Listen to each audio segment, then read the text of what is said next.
Hello. Hello, and welcome to the Bald Girls Newsroom. It's your big bald headed sister, Action Jacqueline. Thank you so much for joining me tonight. I have one interesting topic to discuss with you in the Bald Girls chat. And I don't want to beat this horse into the ground, okay? I've talked about women being forced to remove their wigs in public spaces like airports and such in the past. I think we've had this conversation a couple times, 2 or 3 times. And I'm going to talk about it again. This time it happened at the DMV. Okay. The reason why I want to talk about this story is because I have two different stories regarding two different women, two different types of women who wear wigs for different reasons. And I didn't go through both stories. One of the stories I did go through. And I'm not gonna lie, it upset me. And it upset me probably for reasons that you don't expect. Right? I'm still mad. Even talking about it kind of upsets me. And then I had to sit and rest in it. And then I got past that part. I'm not upset about it anymore, but I feel galvanized by it. Okay, so let's get into the stories. And then we'll discuss how we as bald women can move forward now that we understand that this is a thing that we have to deal with in real life. I think most of us already know this is a thing that we have to deal with in real life, right? But we can do anything about it. And this is the part. I didn't know there was anything to do about it. I just thought it was something we have to, just build our confidence as bald women and take our wigs off if we have to. Tell the people, listen, I need a private space. Let's go in the room and I'll take the wig off for you. That sort of thing, even though nobody ever wants to do it. But I always felt like that was pretty much how it would go down. If I was at the airport and someone said, "Oh, sorry, ma'am, can you?" I'd just be like, "Listen, I have a medical situation that makes me have to wear this wig, and if you want me to remove this wig, I'll be happy to do it, but in a private room." That's the little spiel that I have already conjured up in my mind for the day that it happens, because I do travel quite often, right? But hopefully it'll never come to that. But I didn't know there was something you could do about it. I didn't know you could just be like, "Excuse me, contact the manager." But we're gonna see. Let's hear the stories, okay? Let's hear the stories. News focus. How's everybody doing, by the way? Also, I bought something really, really cute, and I just felt like I needed to share it with you in case you don't already know. You guys know I don't shop at the mall that often. I only shop at the mall like literally 3 or 4 times a year. The other side from that, I'm thrifting all the time. I like to do mall shopping with my husband because he pays for everything. But when it's my money, we go to the thrift store, right? So anyway, so I don't know if this is a new thing or not. I'm sure it's not. It's a waist scarf. They're pretty popular now because everybody's twerking in their waist scarves. But this waist scarf, y'all, it is so beautiful. It is so beautiful. I bought it at this place called Addicted in the mall. I don't know if you guys have an Addicted. I had actually never seen that store. But I'm going to show y'all how cute it is before we get into this story, right? I didn't know these waist scarves work so well as head scarves. Well, let's try it without the hair before we try it with the hair, because that's how I typically would wear it. I don't like wearing things. Oh, there's a run in it. And I did not put that there. Shit. Anyway. No one else will notice. Anyway, I don't like wearing headscarves without my wig because somehow, to me, it just screams chemo. You know what I mean? I'm not laughing at chemo at all, but I don't have cancer, and I'm very proud to not have cancer. So I don't like people to assume that I have cancer. So if I'm gonna be bald, which I don't typically do, I don't usually go out bald, but if I'm going to be bald out and about, I'm just gonna do it. I'm just gonna be bald. I'm not going to have something on my head. Think what you want, but I'm not going to wear that thing that just literally, if you type in like in Amazon headscarf for chemo, you'll get a headscarf that looks like that. And I don't want to look like that. Anyhow, so it's cute like that, but it's really cute with a wig because just a regular old scarf, but it doesn't have all that extra loose fabric that makes it difficult to tie onto your head. You know what I'm saying? So it's so cute. Check this out, y'all. So cute, the little waist scarves. And I found a few on Amazon, so I'll show that to you too. Isn't it the cutest thing in the world? I love this scarf. So let me show you the one that I saw online. Where is it at? Look at this. What did I typed in waist scarf, and this is what we see. You guys see it? Hang on, let me move it over. Can you make it smaller? Weird. No, that's not it. Wait a second, you guys. Hold on just a minute. By the way, in case I didn't tell you already, I'm your big bald sister, Action Jacqueline, and thank you very, very much for joining me tonight. I'm going to do the bald girl news in a minute, but I wanted to show you this scarf first, and then we'll get into it. Okay, so this is what a regular scarf looks like. This one right here.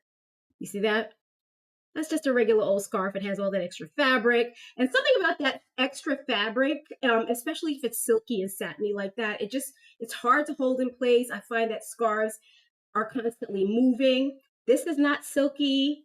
The little ridges in the lace actually help to hold the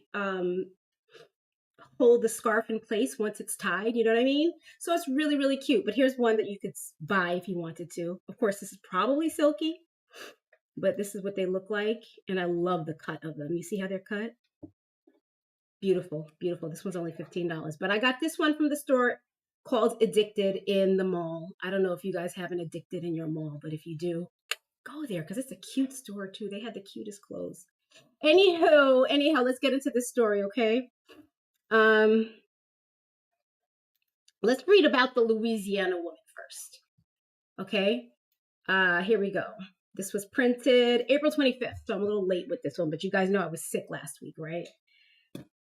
Yeah, some sort of sickness ravaged our house, but of course I'm the one who got it worse. My nephew brought it into the house. Love my nephew. I love him. He's a fantastic kid. He brought it into the house. I remember the day he came home coughing, and I was like, oh my God, he's bringing sickness into the house. And the next day, he was really sick. I had to take him to the doctor. He ended up getting antibiotics. And the day after that, I was sick. And I was down. And he was up and about at his friend's house. And I'm like, look at this. Look at this shit.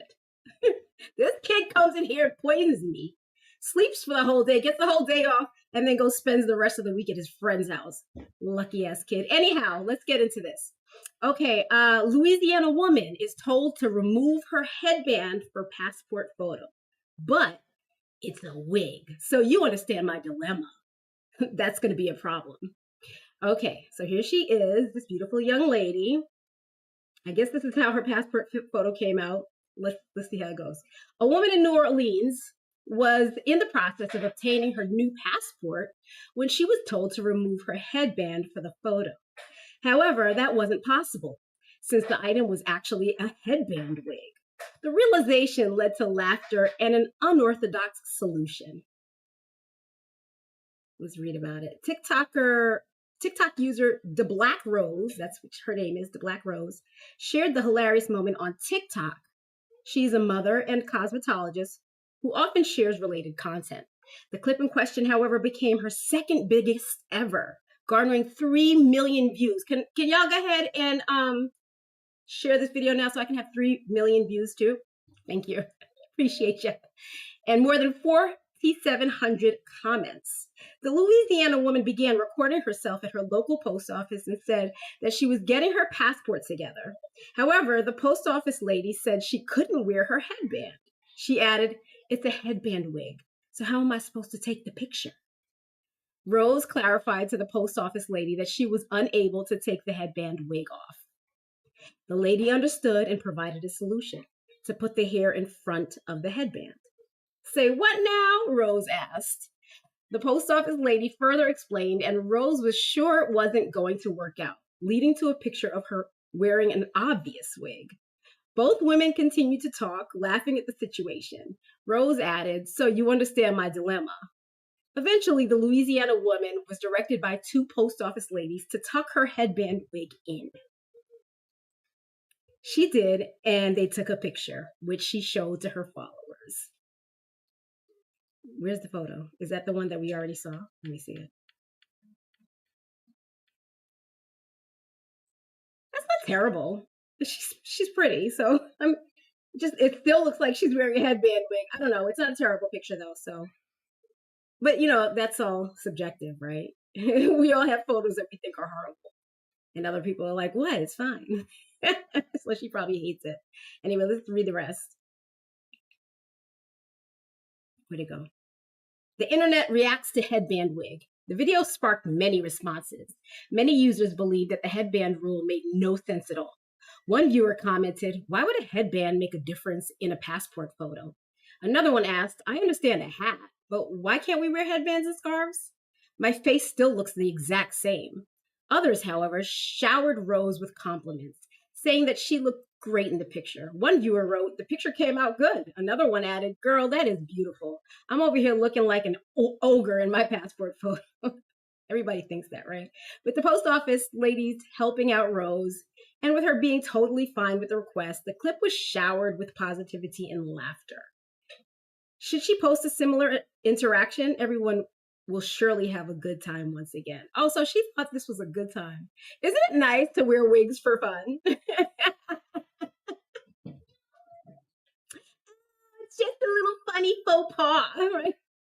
Here we are, medical wig wearers. It's not funny. It's not funny over here. And here's a woman who agrees it's not funny. Okay, so we're going to read the story about this New York woman who had a different situation altogether. Okay, this is an ultra-Orthodox New York City Jewish woman. This one was printed May 2nd. Okay, DMV forces, and I want you to hear the words that they used when writing this story, because words are very telling. The words you use count. Okay, DMV forces ultra-Orthodox New York City woman to remove head covering against her faith. Oh, this is a crazy looking video. I don't want to get into that. Too much violence in the world. A pair of heartless DMV workers, oh boy, they're heartless, forced an ultra-Orthodox Brooklyn mom to strip her religious head covering for a driver's license photo. Okay, we can't compare these two stories because they were different publications written by different people, different states. But wow, these words are powerful. A pair of heartless DMV workers forced an ultra-Orthodox Brooklyn mom to strip her religious head covering for a driver's license photo, leaving her traumatized and fearing an anti-Semitic ambush. Wow, these sentiments are hugely different. Because, what's her name? DeRose? She thought it was funny. This woman feared an anti-Semitic ambush. Okay, all right. I know the rules around here. I know what to not say. So I'm just going to continue reading, okay? Sarah Fellig ultimately complied with what she described as the coerced violation of her faith and has lived with the same shame ever since, she said in Brooklyn federal court lawsuit. All right, so there's been charges brought up. All right, and I want us all to learn, all of us in the bald girl community, I want us all to learn to start filing some lawsuits. Okay, let's file some lawsuits. I want to be a protected class too, and I think the only way to do that is to just keep filing lawsuits. Let's be like Sarah. We can't be completely like Sarah because we're not part of a protected group yet, but we're gonna get there, right? All right, so forcing Miss Feelig, or any married ultra-Orthodox Jewish woman who wears a head cover, to remove their head covering in public is akin to forcing a secular person to strip naked in front of strangers.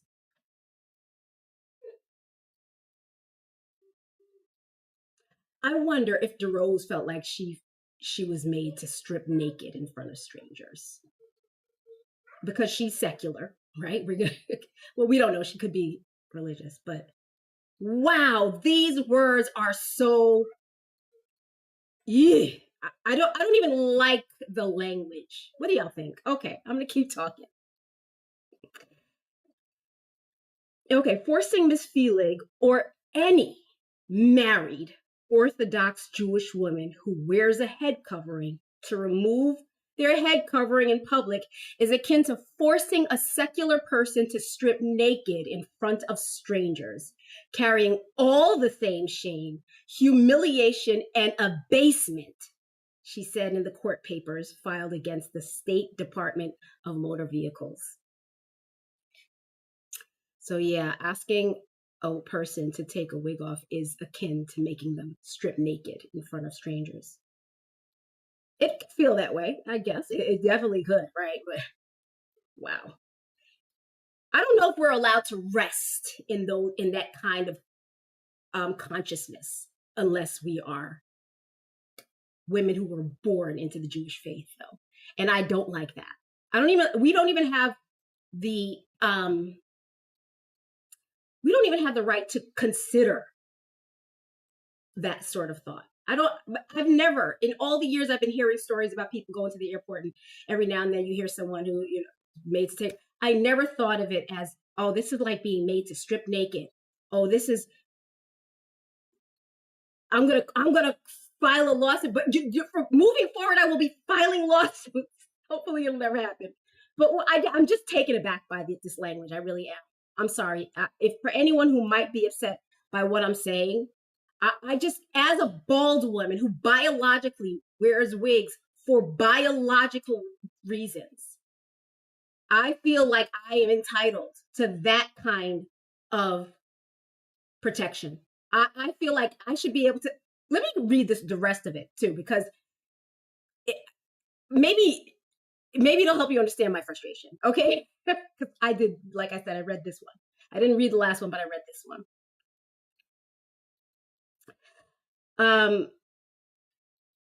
Two of Felix's three young daughters, all of whom were under 4, were ill, and she was forced to drag one of the sick youngsters with her to the Atlantic Avenue DMV office in downtown Brooklyn for her November appointment.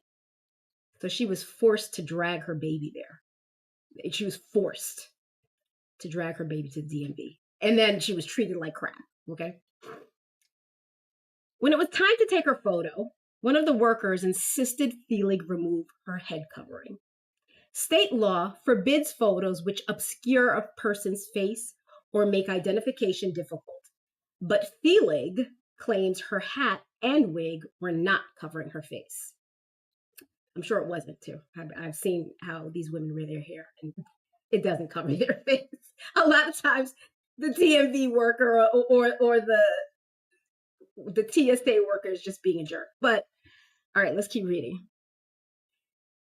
So she protested, prompting the worker to ask if she wore the hat for religious purposes. Great. So the worker asks, are you wearing that for religious purposes? But when the young mom said yes, the employee bizarrely declared, well, you still can't wear your hat. What? Wait, hold on. State law forbids photos which obscure a person's face or make identification difficult, but Feelig claims her hat and wig were not covering her face. So she protested, prompting the worker to ask if she wore the hat for religious purposes. But when the young mom said yes, the employee bizarrely declared, well, you still can't wear your hat. Well, I have heard that before, that you can't wear a hat. And to me, that sounds perfectly reasonable. Only because it's been a law that's been in place for literally as long as I can remember. And I'm 200 years old. So anyway, okay. A second worker failed to intervene or correct the first employee, despite state law allowing those with sincerely held religious beliefs to obtain an exemption. Okay.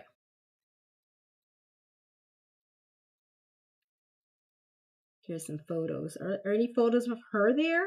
No, these are just generic photos. Okay. Miss Feelig was so disturbed by the prospect of removing her head covering in public that she contemplated, listen to this, she contemplated calling her rabbi to discuss the unlawful circumstances she was facing. Who can I call? That's all I want to. Can I call her rabbi? Because I would love to be able to call her rabbi.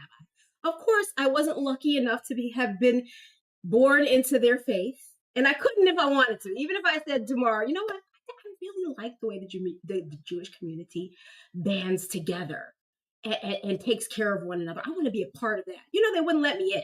Okay, so I'm annoyed. I'm a little annoyed. I'm sorry to anybody who's upset. Okay, I know how touchy this conversation is. I know it. I know it. And I admire, like I just said, I completely admire how organized your faith is. Okay, I do. I do. That's all I got to say about it. And I agree 100% with whatever mandates that you put into place to protect your people. I just feel like we all need to get on board. All right, we're gonna start filing some lawsuits. Let's do the same thing. We have a leg to stand on here. And in fact, do you guys know that there has been a ruling put into place in Europe? I think it's London, that so that hair loss could be considered a disability. What do y'all think about that? Let's finish the story and then we'll talk some more about that. But mindful, okay, here we go. So Miss Feelig was so disturbed by the prospect of removing her head covering in public that she contemplated calling her rabbi to discuss the unlawful circumstances she was facing, she said in the legal claim. But mindful of past hateful episodes, Feelig hesitated. In 2020, on Empire Boulevard, a passerby called her a effing JEW. And in 2023, on the same street, a bigot told her the Nazis should have finished their job, you effing. Wow, these are some strong. They use some heavy language in this article. Okay, with nearly 100 people in the room and mindful of shifting sentiments against the Jewish community due to the war in Gaza, Miss Feelig decided not to call her rabbi, worried that onlookers would believe her to be an angry Jewish person seeking to make trouble. Instead, she removed her head covering and stood for the photo and was overcome with guilt. She said in the legal filing, in which she demands unspecified damages, the destruction of her current license photo, and a free replacement. Y'all taking notes? Because this is what I'm going to need y'all to do if this happens, okay? I need you guys to jump on the litigation bandwagon. All right, if we're gonna make some changes as bald women, we're gonna create a bald community that is so strong and so united that no one will be able to make fun of a bald woman. Y'all ready for that? We're gonna follow this. In fact, this should be part of our new Bible. We're gonna create a new Bible and we're gonna use this article to drive some of our decisions, okay? Each time someone views the photograph, Miss Feelig experiences a renewed desecration of her religious beliefs. So she says, each time someone views that photograph, Miss Feelig experiences a renewed desecration of her religious beliefs, according to the lawsuit. Miss Feelig's emotional damages will continue and multiply until a new photograph is taken and a new license issued, she said in the court papers, adding she fears condemnation from her Shabbat community and her rabbi if they discover that her official New York State ID depicts her without appropriate headgear. The DMV has the right rule in place, but for no reason at all. It wasn't followed in Miss Feelig's case, her attorney Emma Freeman said. What does it say again? The DMV has the right rule in place, but for no reason at all, it wasn't followed in Miss Feelig's case. All right, so I went ahead to ChatGPT, my little best friend, who's always wrong, by the way. Y'all ever notice how wrong ChatGPT is many times? You got to be careful when you take advice from ChatGPT. A lot of times they tell you things. ChatGPT will tell you things because it thinks you want to hear it. And if you don't believe me, ask it why it told you that wrong answer and see what their answer is, okay? Anyway, I did ask ChatGPT just the same, and the advice ChatGPT offered was when you go to the DMV, make sure that you never wear something like this, right? You're not wearing this. So if you're gonna wear the wig, no bangs, right? So don't go in there with your bang wig, right? Try to keep the hair off your face, right? Try this. You know what? Now that I'm doing this, I actually can recall a time when I was at the DMV and the clerk was bothering me about my hair. She made me do something weird to my hair and I didn't like it. Of course, because we were posing for a photo. I didn't like how it came out because I had to like adjust it on the fly. So I think as long as we all know that we're not supposed to go inside the DMV with anything covering our face, we should do everything we can before we get inside that DMV to keep that hair off of our face, right? So it's gonna look something like this. Something like this. Your passport picture is not gonna be that nice. It can't be like this either, because here I am trying to fix it up and I'm gonna ruin it for the photo, right? So it's gonna look something like this. Oh, and you can't smile anymore either. You can't smile for your DMV photo. You have to look very stoic. Like that's it. So that's gonna be my DMV photo. Hopefully. Oh, and I think they also make you push it back because I remember that. Yeah, we can push it back, so it's gonna look like this. There you go. That's the DMV photo. No hair in that face, no hat, no nothing, no scarf off the face, or just go like this. But my thing is, if I took the photo bald, right? And then I show my bald driver's license and I'm wearing a black wig. Like, what's the difference? I don't know. Give us that disability status that we talked about. Here, you guys want to hear the story about the disability status and why I think it's a good idea that we obtain the disability status? Okay, let's talk about it. Where's the story? Hold on. Let me find it. Is this it? Ah, I found it. All right, I'm gonna open that up and read that one to you, okay?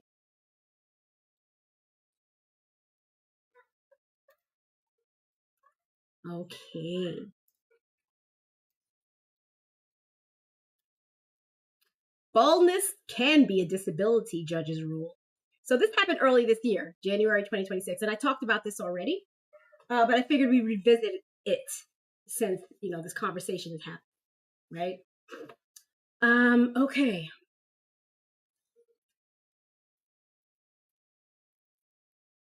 I'm feeling unattractive today, okay? If you were here for my live earlier today, I talked about how unattractive I feel. I'm not feeling well, and I don't like how my eyebrows look. And my eyes look very tired because I'm just getting over a cold. So, yes, I'm leaning on my wig. That's between me and my wig, though. So, stay out my business. I'm just kidding. But yeah, me and my wig, we're homies today. It's not a good wig day either. Anyhow, let's get into this. Baldness can be a disability, judges rule. In an appeal against 277,000 VAT bill for wigs has resulted in legal recognition for women with severe hair loss. Okay, wait. Cracking jokes about bald colleagues has already been ruled discriminatory, and now the tax man is in trouble for failing to acknowledge that baldness can be a disability. Whoa, hold on. I didn't read this article. This just got really interesting really quickly. Cracking jokes about bald colleagues has already been ruled discriminatory. Has it? I didn't know that, but I love to hear it. Okay. And now the tax man is in trouble for failing to acknowledge that baldness can be a disability. Two senior tribunal judges have ruled on the legal status of significant hair loss in a battle over 277,000 VAT bill. I don't know what these things mean, by the way, so that's why I was paused there. Brought by a hair extension specialist and wig maker. Oh, okay, I get it. Mark Sharp and Glenn Kinsey, a former children's TV presenter and magician, launched their extension and wig business 25 years ago, focusing on female customers. They claimed that HM Revenue and Customs had wrongly handed them a VAT bill of $277,083 and 10 cents on sales. I do really bad with foreign money, y'all. I'm sorry. Of their Kinsey system wigs between 2018 and 24. In an appeal, they said the wigs for which they charged $2,400. I just forgot the word. It's not that. Pounds, 2,400 pounds annual fee for fitting and maintenance should be zero rated under an exemption for drugs, medicines, aids for the disabled. Swami Raghavan and Kevin Poole, two judges in the upper tribunal of the tax chamber, backed their claim despite HMRC lawyers arguing that baldness, even in women, should not be given the legal status of disability. The HMRC lawyers told the tribunal that the extensions and wigs should be viewed as cosmetic, adding that if baldness were considered a disability, then other elements of physical appearance, such as freckles, could also qualify. Raghavan and Poole disagreed and concluded that severe hair loss in women constitutes an impairment that adversely affects the ability to carry out everyday activities, including work, leisure, socializing, and self-care, that at least to some degree involve being visible to others in public. I like that, and I don't disagree. They acknowledged that hair loss in either sex did not physically prevent participation in the activities, but that women would suffer distress from severe hair loss if no steps were taken to conceal it. They added that this distress arose from the cultural significance of hair to female identity, societal expectations regarding appearance, and the different standards applied to women. The tribunal hearing was told how Kinsey and Sharp developed the Kinsey system, a synthetic hair wig that is color matched to cover bald spots by pulling strands of remaining real hair through a mesh with crochet needle. This technique means that healthy hair doesn't need to be shaved or hidden anyway, and is instead integrated into the style. The judges noted, meaning the technique was not suitable for those who were merely suffering from thinning, as the product bridged patchy areas of loss and could not work over an area of significant hair. Some may dispute whether hair should have the cultural significance to identify we have mentioned, or reject the notion that societal perceptions ought to determine whether a condition amounts to disability. Wow, that was a mouthful, and I need to read it again. I'm sorry, because my ADHD didn't let me understand that. Some may dispute whether hair should have the cultural significance to identity we have mentioned, or reject the notion that societal perceptions ought to determine whether a condition amounts to disability. The judges said, but added the adverse impact was a factual reality. Nearly 4 years ago, an employment tribunal judge who was himself bald ruled that making jokes about bald male colleagues at work legally constituted sexist harassment. Good. All right, so that's interesting. Apparently, that ruling was upheld, I think. I don't know for certain, but anyway, I love that the conversation is happening. They're not wrong. What did they say here? It says severe hair loss in women constitutes an impairment that adversely affects the ability to carry out everyday activities, including work, leisure, socializing, and self-care, that at least to some degree involve being visible to others in public. I know that nobody wants to be called disabled if they're not disabled, right? But isn't it nice to be protected? Isn't it nice to be protected? Imagine if someone made fun of you at work because of your wig, and you had the power to say, I'm going to call the Department of Labor on you because there's laws against this. Isn't that beautiful? I need that. I need that in my life. I need to be able to go to the airport and threaten the TSA clerk who's forcing me to take my wig off by saying, listen, if I report you, you're going to be in big trouble because there's laws against this. I need that for us. And I need us all to understand that we need to start working together as bald women in this community so that we can get some protection. Because just like that Orthodox Jewish woman had the protection of her rabbi, who was clearly connected, because she never would have wanted to call the rabbi in that situation unless the rabbi could actually help her, right? I need somebody who I can call in this case of emergency. Anyway, y'all, thank you so much for joining me tonight. I had a really good time. I love the fact that this gave us the opportunity to have this conversation about trying to obtain a protected status as bald women, bald people in general. There is a point in alopecia, because alopecia is a physical difference. What do they call it? A physical difference, right? I can't say it. Like how vitiligo is visually different. We are visually different from other people. And because we are visually different, there's a lot of conversations that happen about us, to us, in front of us. A lot of things that we have to tolerate that other people would not dream of ever having to tolerate, right? We need protection. We need these protections, and I think we need to start fighting for it. If you guys ever experience going to the DMV and being embarrassed, going to the airport and being embarrassed, I mean, within reason. You're not going to go in there with a big old hat on and a big, huge scarf around your forehead and expect, everyone to comply with you. But within reason, if you just honestly, sincerely feel like you've been treated very badly, file a lawsuit. We are in that kind of society. We are in a litigious society, and we need to jump on it. And the more lawsuits that are filed, the more likely changes are going to be made in the courts, right? Anyhow, I love you guys. Thank you so much for joining. Before I sign out, if anyone wants to chime in, oh my God, I'm so ignoring my TikTok audience. Sorry, I'm so sorry. Let me check that before I log off. I see you guys are very quiet in the YouTube chats.